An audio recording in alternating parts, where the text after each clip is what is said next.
The email came in at 6:47 in the evening. Subject line, "Congratulations." I read it standing in the kitchen with one shoe still on, and for exactly 4 seconds, I felt it. That lift, that warm rush behind the ribs. 4 seconds. Then I put the phone down on the counter and just stood there, waiting for the rest of it to arrive, the part that was supposed to last. It didn't come. I remember calling my mother. I remember her voice going up an octave, the pride in it traveling down the line like static. I remember saying thank you, yes, I know, yes, finally, to everyone who called. And somewhere around the 5th conversation, I caught myself checking the clock. Not because I was busy, because I was already bored of my own good news. That night, I lay in bed and did the maths.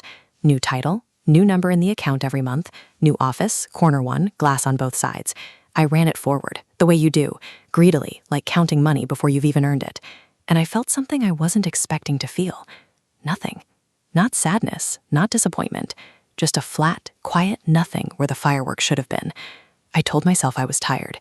I told myself it hadn't sunk in yet. I've told myself that lie before, about other things, other arrivals I'd sprinted towards. The car, the house, the number on the scale. Each time I got there and stood on the summit for exactly as long as it takes to notice the next mountain behind it. Give it a week, I thought. A week came, the new business cards arrived, cream cardstock, my name embossed in a slightly heavier font than before. I held one under the desk lamp and turned it over twice, waiting for it to mean something. It sat in my hand like any other piece of paper. By the 2nd month, I'd stopped waiting for the feeling and started chasing the next one instead.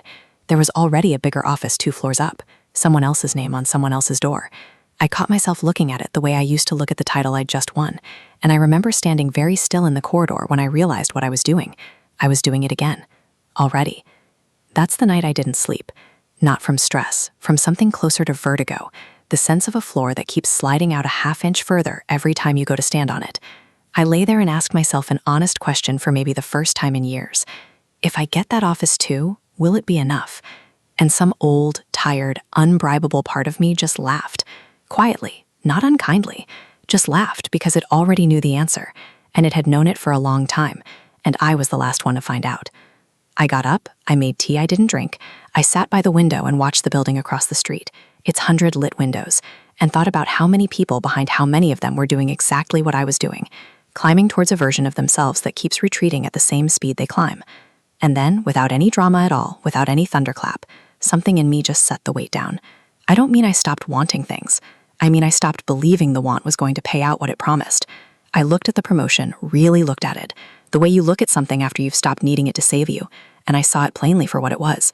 A good thing, a real thing, just not the thing I'd built it up to in my head. The strange part is what was left standing when I put that down. Me, still here, still whole somehow in the same body that had been so restless an hour before. Nothing had been added by the promotion, and now I could see that nothing would be taken away if it vanished tomorrow either. I was the one thing in the whole arrangement that hadn't been waiting on the outcome. I went back to bed near 4, didn't sleep much, but for the first time in longer than I could name, I wasn't lying there running numbers or measuring myself against a door 2 floors up or waiting for a feeling to arrive by post. I just lay there. Enough, for once, being exactly what was already in the room. Outside, the city carried on being loud about all the things it thought it needed. I let it. In the morning, I'd put the new suit on, walk into the new office, sit at the new desk, do the work, take the calls, but I'd know, quietly, the way you know your own name, that none of it was going to hand me what I'd gone looking for. I already had that. I just never stopped moving long enough to notice I was standing on it the whole time.